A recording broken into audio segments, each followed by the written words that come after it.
అరుణాచలేశ్వరుడి సాక్షిగా అరుణాచలంలో దారుణం చోటు చేసుకుంది. పవిత్ర పుణ్యక్షేత్రంలో అపచారం జరిగింది. గిరి ప్రదక్షిణ చేస్తున్న ఓ యువతిని గిరి ప్రదక్షిణ చేసి ఇంటికి వెళ్తున్న మరో వివాహితపై దుండగులు దాడి చేశారు. అనంతరం అడవి ప్రాంతంలోకి లాక్కెళ్లి సామూహిక అత్యాచారానికి పాల్పడ్డారు. ప్రస్తుతం ఈ ఘటన సంచలనంగా మారింది. అయితే ఈ కేసులో ఇప్పటికే 8 మందిని అదుపులోకి తీసుకున్న పోలీసులు మరో 3 నిందితుల కోసం గాలిస్తున్నారు.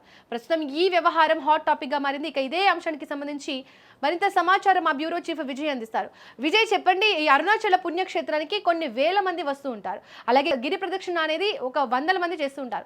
అలాంటి ప్లేస్ లో ఇలాంటి ఘటన జరగడం దారుణం. దీనికి ఘటనకు సంబంధించి పోలీసులు ఏం చెప్తున్నారు, అక్కడ స్థానికులు ఏం చెప్తున్నారు? ఎస్ దీపిక, అరుణాచలం అనగానే ప్రతి ఒక్కరు కూడా హైందవులు ఎవరైతే ఉన్నారో హిందూ ధర్మాన్ని పాటించే ప్రతి ఒక్కరు కూడా ముఖ్యంగా శివుణ్ణి పూజించేటువంటి ప్రతి ఒక్కరూ ఆరాధించే వాళ్ళందరూ కూడా జీవితంలో ఒక్కసారైనా కూడా తిరువన్నామలై అంటే తమిళనాడులో ఆ ప్రాంతాన్ని తిరువన్నామలైగా పిలుస్తారు. గతంలో ఆ ప్రాంతానికి పేరు అరుణాచలం. మన తెలుగు రాష్ట్రాల్లో ఇప్పటికీ కూడా ఆ ప్రాంతాన్ని అరుణాచలం అంటారు. అరుణాచలంలో కొలువై ఉన్నటువంటి ఆ దేవదేవుడు ఈశ్వరుణ్ణి ఒక్కసారి దర్శించుకొని అంతకంటే కూడా ముఖ్యంగా అక్కడ ఉన్నటువంటి ఆ గిరి ప్రదక్షిణ తిరువన్నామలైలో అరుణాచలంలో ఉన్నటువంటి ఆ చిన్న కొండని ఒకసారి ప్రదక్షిణ చేస్తే జీవితంలో ముక్తి మార్గం పొందుతారు. ఒక్కసారైనా సరే ఒకసారి గిరి ప్రదక్షిణ చేస్తే వారి జీవితం వారి జన్మ ధన్యమవుతుంది అనేది పురాణాల్లో ఉంది. అందుకు తగ్గట్టుగా రీసెంట్గా కూడా ప్రవచనకర్తలందరూ కూడా ఇదే విషయాన్ని పదే పదే చెప్తున్నటువంటి పరిస్థితి. దాంతో తెలుగు రాష్ట్రాల్లో ఉన్నటువంటి చాలామంది పెద్ద ఎత్తున అరుణాచలంకు వెళ్తుంటారు. శివుణ్ణి ఆరాధించి పూజించేటువంటి శివభక్తులు ఖచ్చితంగా అరుణాచలంలో ఏడాదిలో 1-2 సార్లన్నా కూడా దర్శించుకుంటారు. అలాగే పౌర్ణమి రోజున ఈ గిరి ప్రదక్షిణ చేస్తే ఖచ్చితంగా పుణ్యం ఉంటుంది, వారి జన్మ ధన్యమవుతుందని అందరూ కూడా భక్తులు భావిస్తుంటారు. కానీ ఇప్పుడు అదే అరుణాచలం ఇప్పుడు ఒక క్రైమ్కి కేర్ ఆఫ్ అడ్రస్గా మారిపోయింది. ముఖ్యంగా ఈ గిరి ప్రదక్షిణ దాదాపు 14 కిలోమీటర్ల దూరంలో ఉంటుంది. ఈ 14 కిలోమీటర్లు అందరూ కూడా కాలినడకన ద్వారా ఎవరు కూడా చెప్పులు లేకుండా చాలామంది భక్తులు అక్కడ కాలినడకన ద్వారా ప్రదక్షిణ చేస్తుంటారు.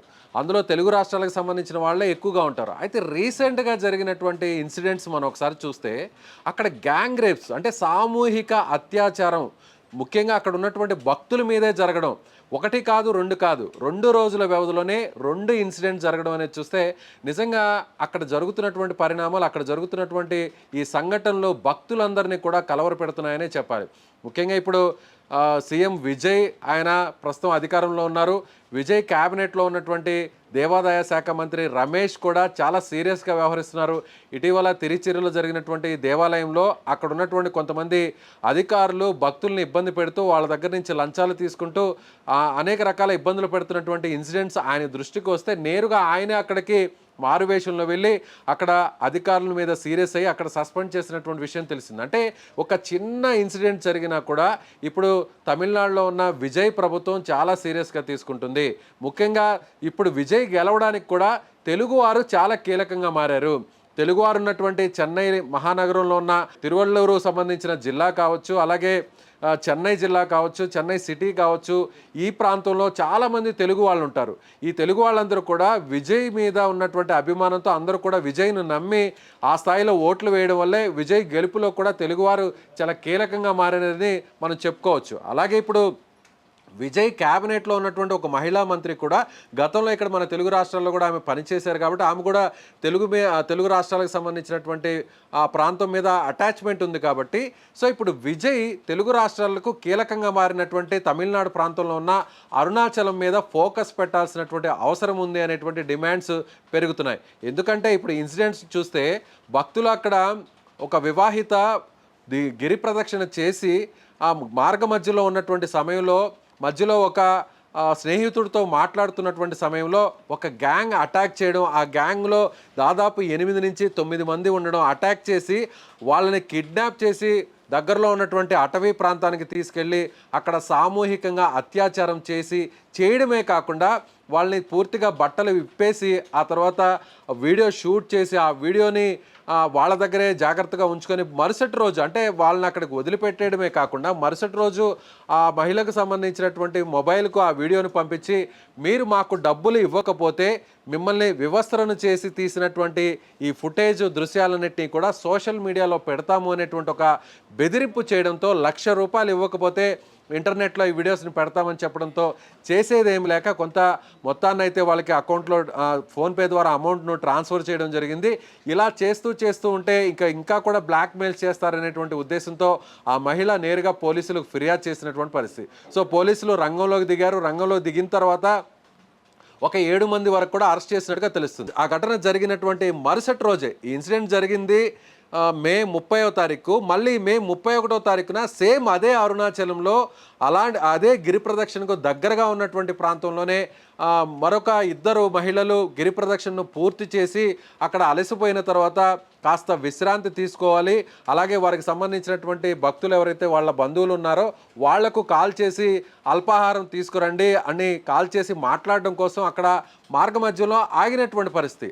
అదే సందర్భంలో మళ్ళీ ఇంకొక టీం వచ్చింది, ఇంకొక గ్రూప్ వచ్చి నేరుగా మళ్ళీ కిడ్నాప్ చేయడం, వెంటనే వాళ్ళను కూడా అక్కడికి అటవీ ప్రాంతంలోకి తీసుకెళ్ళి ఇలా సామూహికంగా అత్యాచారం చేయడం చూస్తుంటే పవిత్రమైనటువంటి పుణ్యస్థలంలో, అందులోనూ చాలా ముఖ్యమైనటువంటి పుణ్యస్థలం తమిళనాడులో కావచ్చు, దక్షిణ భారతదేశంలో కావచ్చు, దేశంలోనే అరుణాచలంకు ఉన్నటువంటి కీర్తి ప్రతిష్టలు, ముఖ్యంగా అక్కడ భగవంతుడి కోసం అందరూ ఎంతో భక్తితో అక్కడికి వెళుతుంటారు.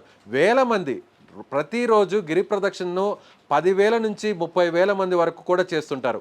ముఖ్యంగా శని ఆదివారాల సమయంలో రాత్రి సమయంలోనే ఎక్కువగా గిరి ప్రదక్షిణ చేస్తారు. ఎందుకంటే అదంతా కూడా ఆ మార్గం అంతా కూడా తార్ రోడ్డు ఉంటుంది. నేను కూడా ఇప్పటివరకు ఒక 5-6 సార్లు వెళ్ళి గిరి ప్రదక్షిణ చేశాను. మొత్తం తార్ రోడ్డు ఉంటుంది.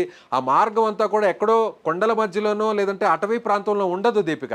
అది మామూలుగా ఒక సిటీ మధ్యలో ఎలా ఉంటుందో ఆ విధంగా ఆ మార్గం ఉంటుంది. కేవలం కొంత ప్రాంతంలో మాత్రమే, ఒక 2-3 కిలోమీటర్లు మాత్రమే నిర్మానుష్యంగా ఉంటుంది. మిగిలిన ప్రాంతం అంతా కూడా తిరువన్నామలై సిటీ మధ్యలోనే ఉంటుంది.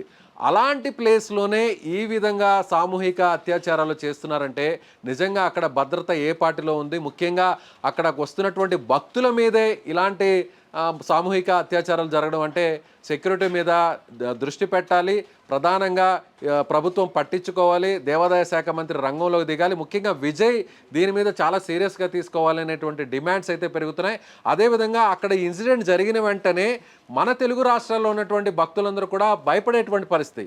ఎందుకంటే చాలామంది మహిళలు కుటుంబాలతో సహా లేదంటే ఒంటరిగా చాలామంది యువకులు అందరూ కూడా ఇలా నైట్ టైం అంటే సాయంత్రం 6 గంటల నుంచి ఉదయం 6 గంటల వరకు ఏ సమయం అంటే వాళ్ళకు కుదిరినటువంటి సమయంలో ఒంటరిగా లేదంటే గ్రూప్స్గా ఇలా అక్కడ ఓపెన్గానే గిరి ప్రదక్షిణ చేస్తుంటారు.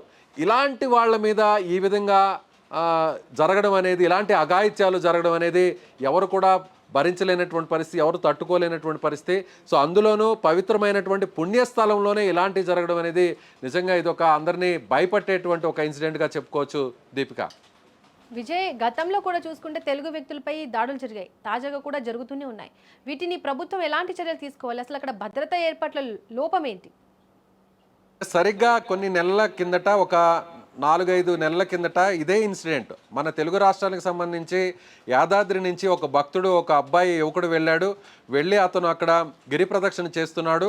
కరెక్ట్గా నిర్మానుష్యంగా ఉన్నటువంటి టైంలోనే కొంతమంది దొంగలు అక్కడికి రావడం జరిగింది, నేరుగా అటాక్ చేయడం జరిగింది. అతని దగ్గర ఉన్నటువంటి ఆ గోల్డ్ కొంత అమౌంట్ను కూడా తీసుకువెళ్ళడం, పోతూ కూడా అక్కడ గిరి ప్రదక్షిణ చేస్తున్నటువంటి ఈ అబ్బాయి మీద అటాక్ చేసి హత్య చేసినటువంటి పరిస్థితి. అంటే గిరి ప్రదక్షిణకు వెళ్తున్నటువంటి భక్తుల మీద హత్యలు జరగడం, ఇప్పుడు మహిళల మీద సామూహిక అత్యాచారాలు జరగడం అనేది ఇప్పుడు అరుణాచలంలోనే ఇలాంటి ఇన్సిడెంట్స్ వరుసగా జరగడంతో ఇప్పుడు భక్తులందరూ కూడా భయపడుతున్నారు. ముఖ్యంగా అక్కడికి వెళ్ళేటువంటి భక్తులందరిలో కూడా దాదాపు 70% మంది మన తెలుగువారే ఉంటారు. మన తెలుగు రాష్ట్రాల నుంచి వెళ్తున్నటువంటి భక్తులను బేస్ చేసుకొని అక్కడ చాలా హోటల్స్ ఏర్పడ్డాయి, చాలా రెస్టారెంట్లు ఏర్పడ్డాయి.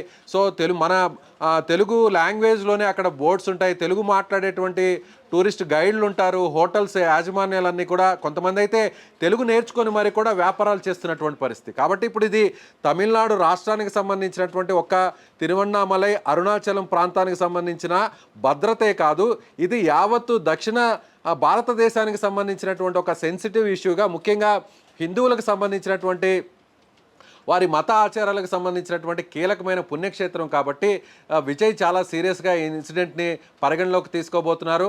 ఇప్పటికే తమిళనాడుకు సంబంధించినటువంటి దేవాదాయ శాఖ మంత్రి రమేష్ కూడా సీరియస్గా రియాక్ట్ అయ్యారు. గతంలో లాగా తమ ప్రభుత్వం ఉండదు, ముఖ్యంగా అన్ని మతాలకు కూడా తాము అత్యంత ప్రయారిటీ ఇస్తామనేటువంటి విషయాన్ని కూడా చెప్పారు. సో ఇప్పుడు కూడా గిరి ప్రదక్షిణకు సంబంధించి కూడా భద్రతను పెంచాల్సినటువంటి అవసరం ఉంది.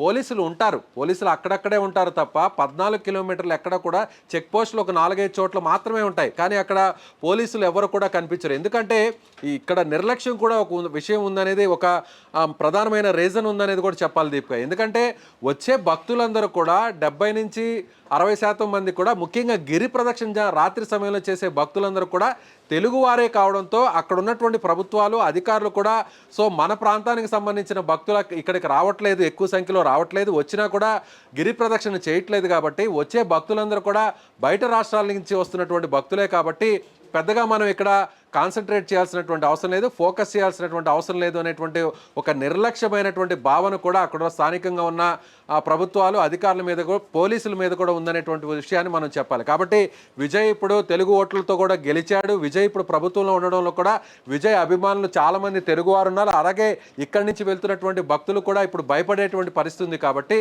విజయ్ దీని మీద చాలా సీరియస్గా ఫోకస్ చేయాలి. లేదంటే అరుణాచలంకు సంబంధించినటువంటి ఆ పుణ్యక్షేత్రానికి, ఆ ప్రతిష్టకు, కీర్తి ప్రతిష్టకు భక్తిభావం కూడా దెబ్బతినేటువంటి అవకాశం ఉంది. భక్తులు ఇక్కడి నుంచి భయపడి వెళ్ళాలన్నా కూడా ఆలోచన చేయాల్సినటువంటి పరిస్థితి ఉంది. కాబట్టి చాలా సీరియస్గా తీసుకోవాలి. ఇప్పటికే అక్కడ తమిళనాడులో రీసెంట్గా జరిగినటువంటి ఇన్సిడెంట్ గురించి కూడా చెప్పాలి. కోయంబత్తూరులో ఒక 10 సంవత్సరాల బాలిక మీద ఇదే విధంగా అత్యాచారం జరిగితే విజయ్ చాలా సీరియస్గా తీసుకున్నాడు. ఎమోషనల్గా తాను ఒక ట్వీట్ కూడా చేయడం జరిగింది, తాను ఒక పోస్ట్ కూడా చేయడం జరిగింది. ఆ తల్లిదండ్రుల స్థానంలో ఉంటే నాకు ఒక కుమార్తె ఉంది, ఎంత క్షోభ అనుభవిస్తుంటారో, ఆ పాప ఎంత విలవిల్లలాడి ఉంటుంది అనేటువంటి ఒక తండ్రిగా ఎమోషనల్ అవుతూ తాను చేసినటువంటి పోస్ట్ మనం చూసాం.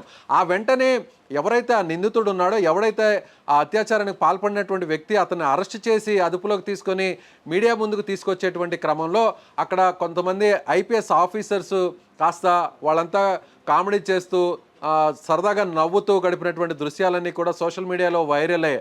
ఆ వెంటనే విజయ్ ప్రభుత్వం చాలా సీరియస్గా తీసుకుంది. అక్కడ ఉన్నటువంటి ఐజీతో పాటు ఇతర మొత్తం 3 ఐపీఎస్ల మీద సస్పెండ్ చేసినటువంటి విషయం తెలిసింది. కాబట్టి ప్రతి చిన్న విషయం మీద, ముఖ్యంగా ఇలాంటి సామూహిక అత్యాచారాలు లేదంటే ఇలాంటి అత్యాచారాల మీద చాలా సీరియస్గా రెస్పాండ్ అవుతుంది విజయ్ ప్రభుత్వం. అందులోనూ తాను అధికారంలోకి వచ్చిన తర్వాత 2వ సంతకం చేసినటువంటి సంతకం కూడా మహిళల భద్రత, యువతులకు సంబంధించినటువంటి భద్రత, వాళ్ళ మీద ఇలాంటి దారుణాలు జరగకుండా ఉండడం కోసం ప్రత్యేకంగా కొన్ని షీ టీమ్స్ని కూడా ఏర్పాటు చేస్తూ విజయ్ సంతకం చేశారు. కాబట్టి ఇప్పుడు విజయ్ ప్రభుత్వానికి ఇది ఒక పెద్ద సవాలుగా మారుతుంది. అరుణాచలం సమస్య ఒక పెద్ద ఇష్యూగా మారేటువంటి అవకాశం కూడా ఉంది దీపిక. విజయ్, ఈ ఘటనలో మొత్తం 11 మందిని గుర్తించినట్టుగా తెలుస్తోంది, మరో 3 పరారీలో ఉన్నట్లు తెలుస్తుంది. వాళ్ళ వివరాలు ఏంటి విజయ్?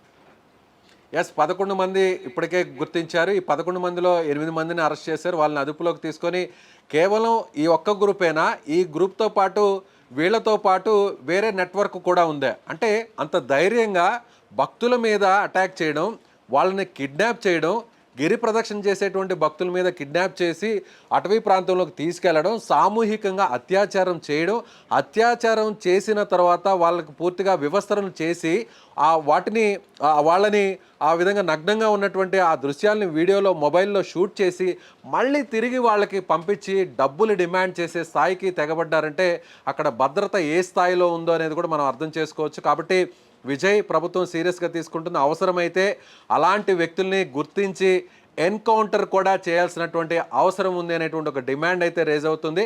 సో చూద్దాం విజయ్ గవర్నమెంట్ దీన్ని ఏ విధంగా తీసుకుంటుంది, అదుపులోకి తీసుకున్న వారిని ఏ విధంగా శిక్షిస్తారు, ఈ విధంగా భక్తుల నుంచి వస్తున్నటువంటి డిమాండ్కు తగ్గట్టుగా ఎన్కౌంటర్ చేస్తారా, లేదంటే కఠినమైనటువంటి శిక్షణ వేస్తారా, విజయ్ దీన్ని ఏ విధంగా తీసుకుంటారో కూడా చూడాల్సినటువంటి పరిస్థితి Deepika. Right Vijay, thank you. ఇక పవిత్ర పుణ్యక్షేత్రంగా పేరొందిన అరుణాచలంలో చోటు చేసుకున్న ఈ సామూహిక అత్యాచార ఘటనలు భక్తులనైతే తీవ్ర కలవరానికి గురిచేస్తున్నాయి. భక్తుల భద్రతకు సవాల్గా మారిన ఈ సంఘటనలపై పోలీసులు వేగంగా స్పందించి ప్రధాన నిందితులను అరెస్ట్ చేయడం కొంత ఊరటనిచ్చినా ఇలాంటి ఘటనలు మళ్లీ జరగకుండా కట్టుదిట్టమైన భద్రతా చర్యలు చేపట్టాల్సిన అవసరం ఎంతైనా ఉంది. పవిత్ర క్షేత్రాలపై ప్రజల్లో ఉన్న విశ్వాసాన్ని కాపాడడం ఇప్పుడు అధికారుల ముందున్న ప్రధాన సవాల్గా మారింది.